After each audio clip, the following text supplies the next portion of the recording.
420 bus route from Jerusalem to Bnei Brak is the busiest line in the country.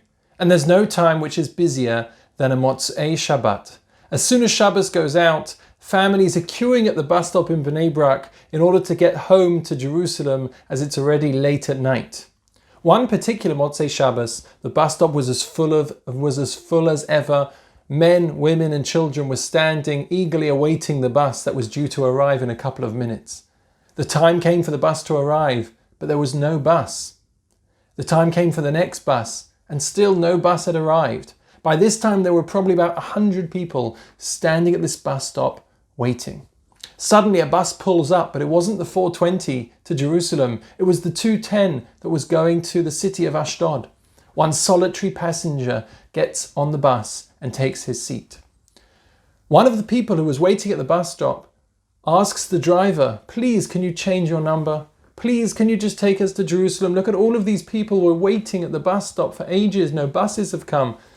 Please, can you help us?"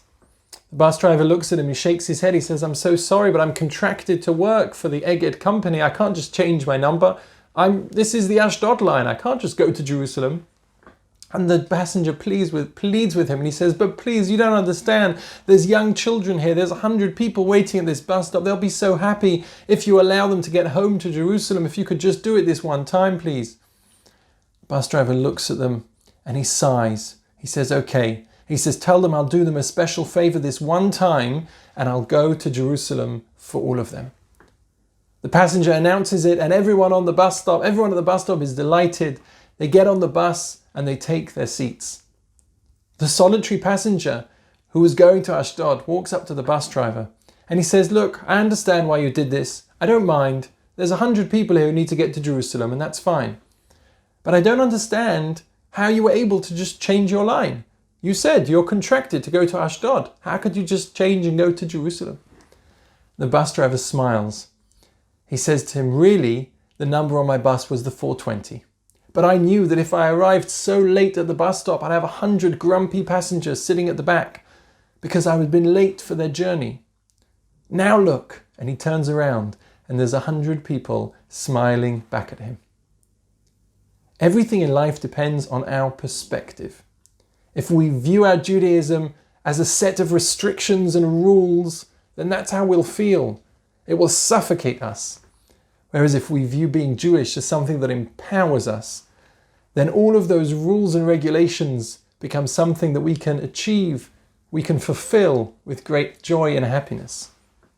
This week's Parshat begins by detailing all the laws of the Kohanim, the priests. And there's many things that the Kohanim are not allowed to do, even extra and beyond what another Yisrael, a Jewish person, can't do. For example, a Kohen is not allowed to become tamei, impure, can't go to a cemetery.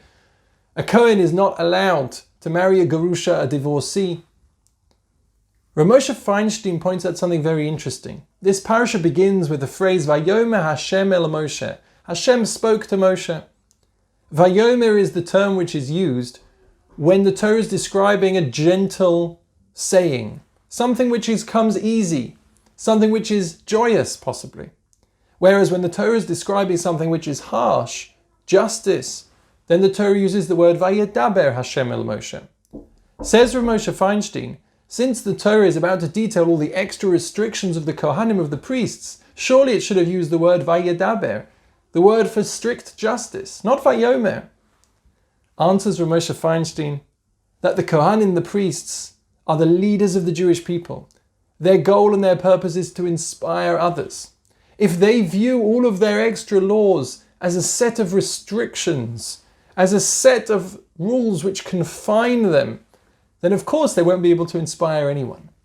But if they view it with the perspective of Vayomer, they view it that this is a special privilege that Hashem has given them, then it's something that they will be able to fulfill with joy and therefore will inspire other people as well.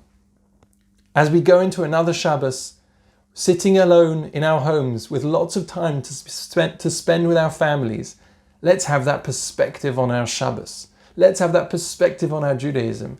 It's not, God forbid, a set of rules and a set of restrictions, but it's a set of instructions that empower us to get the most that we can out of our life.